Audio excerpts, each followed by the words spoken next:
Bueno, buenas noches. Ahorita voy a explicar lo que son líneas de transmisión. Una línea de transmisión pues es una estructura geométrica uniforme que se utiliza para transportar pues una señal de radiofrecuencia. Es decir, esto es una torre.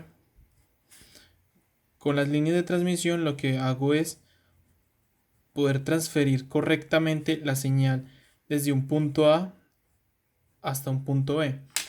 Eso es lo que me permiten las líneas de transmisión. Entonces aquí vendría trabajando la línea de transmisión en el puerto 1, que vendría siendo la antena 1, y puerto 2, que vendría siendo la antena 2.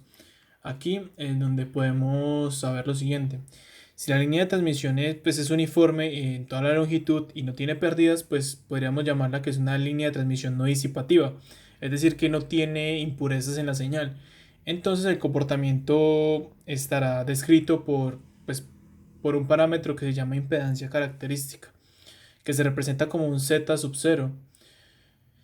Esto es una razón de la tensión compleja en cualquier punto de la línea de longitud infinita.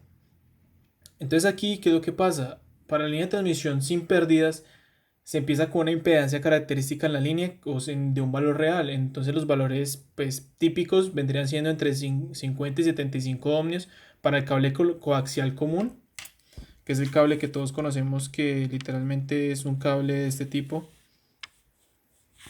en el que se supone que hay movimiento de electrones por el efecto piel del mismo material, que vendría siendo usualmente de cobre, o pues un cable trenzado, que sería varios de estos cables de menor diámetro, pues trenzados, como dice su nombre, en donde se manejaría a los 100 ohmios. Entonces, ahorita ya sabiendo esto, podríamos entender que la máxima transferencia de potencia es una aplicación para poder determinar la máxima transmisión de energía, permitiendo liberar las impurezas dentro del sistema y permitiendo que el sistema sea pues limpia la señal, y no solo en radiofrecuencia sino también en muchos otros ámbitos. Ahorita ese es el circuito planteado, donde tenemos un BS, un R5, un R2, un R2 y un R1, y aquí un RL, que es un voltaje de salida. ¿Qué es lo que hacemos? Según lo planteado en el laboratorio 2 parte 3, lo primero que hay que hacer es hallar la primera ecuación, que se determina con el equivalente de resistencia de Thevenin. Entonces la resistencia de Thevenin es igual al 1.2K del RL más el R2 paralelo al R1 más el R2 es igual a 1.2K, que es este de acá. Entonces esto sería la ecuación 1, que lo determinaríamos con esto de acá. Es decir, donde serían las terminales A y B, y donde la fuente no existiría debido a que estamos haciendo una resistencia equivalente de Thevenin.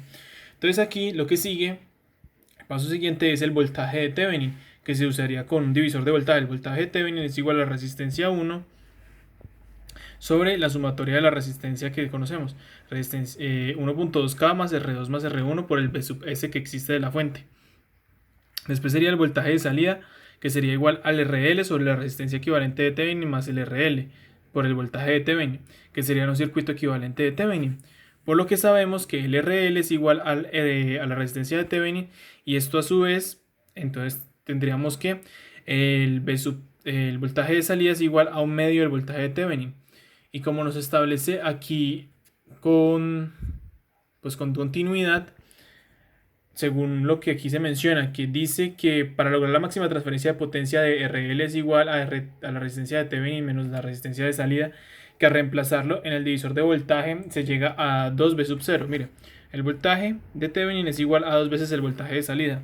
Entonces el voltaje de Thevenin es igual al voltaje de Thevenin, lo que daría igual a lo que teníamos acá, porque esto se supone que es equivalente. Entonces sería R1 más 1.2K más R1 más R2 BS de la fuente es igual a 2B, a los 2B de salida, porque si igualamos esto, voltaje de Thevenin es igual a 2 voltaje de salida, y voltaje de Thevenin es igual a esto, igualamos.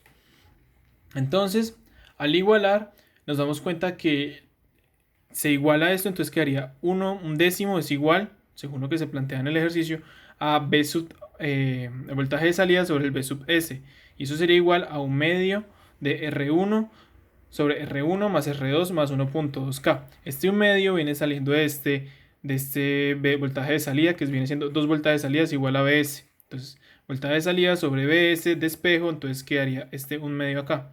Entonces, ¿qué es lo que tengo que hacer? Entonces, aquí lo que tenemos quedaría 1/5 es igual a R1 sobre R1 más R2 más 1.2K. Que este vendría siendo el resultado de operar este 1/10 por este 1 medio.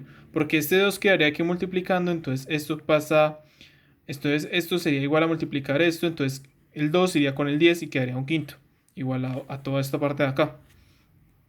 Entonces, ¿qué es lo que sigue a continuación? A lo que sigue a continuación es ya establecido esto, podemos entender que esto lo podemos reemplazar aquí. Y esto es directamente esta fórmula de acá.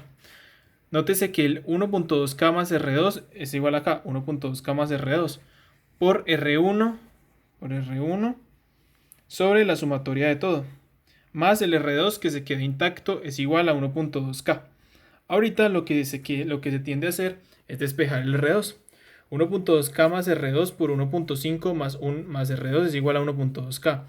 El 1.5 se reparte entre estos dos, entonces quedaría 240 más R2 sobre 5 más R2 igual a 1.2K. Sumamos términos semejantes, quedaría 240 más 6/5 de R2 es igual a 1200. Entonces despejamos, R2 es igual a 1200 menos 240 sobre 6/5, dándonos como resultado 800 ohmios. Después de estos 800 ohmios los podemos reemplazar en la fórmula principal y despejamos, lo que nos daría como resultado un R1 de 500 ohmios. Ahora lo que tenemos que analizar es lo que ya teníamos del análisis de una simulación. En el análisis de simulación podemos entender que aquí se reemplaza, como notan, los 800 y los 800 porque R2 y R3 viene siendo la misma R2 como se muestra en el circuito. Y aquí sería la R4 que sería igual a la R1, 800 de 800 y aquí quedaría 500. Lo que haría aquí un amperaje de 8.33 miliamperios y aquí quedaría 1 voltio, trabajando con esta resistencia de 1.2K. Entonces, ¿qué es lo que pasa? Se supone que cuando hagamos el voltaje de Thevenin debería dar exactamente lo mismo. Y con el voltaje de Thevenin tenemos por consecuente que el resultado en miliamperes es 8.33 y el resultado en voltios es 1 voltio, lo que dice que el voltaje de Thevenin terminaría siendo su equivalente. Ahorita lo que pasamos es a la resistencia de carga, de la potencia simulada, la potencia experimental y el error, aumentando la RL de 500 hasta 1800 de 100 en 100, lo que nos establecería esta tabla, realizando pues lo que ya conocíamos de cómo establecer la RL. Y determinando la gráfica se vería esta campana, que sería exactamente igual a esta campana para estas RL calculadas como para esta RL calculada de este circuito grande, como esta RL calculada de este circuito de Thevenin, que sería el resumido, y ambas darían la misma campana. Muchísimas gracias.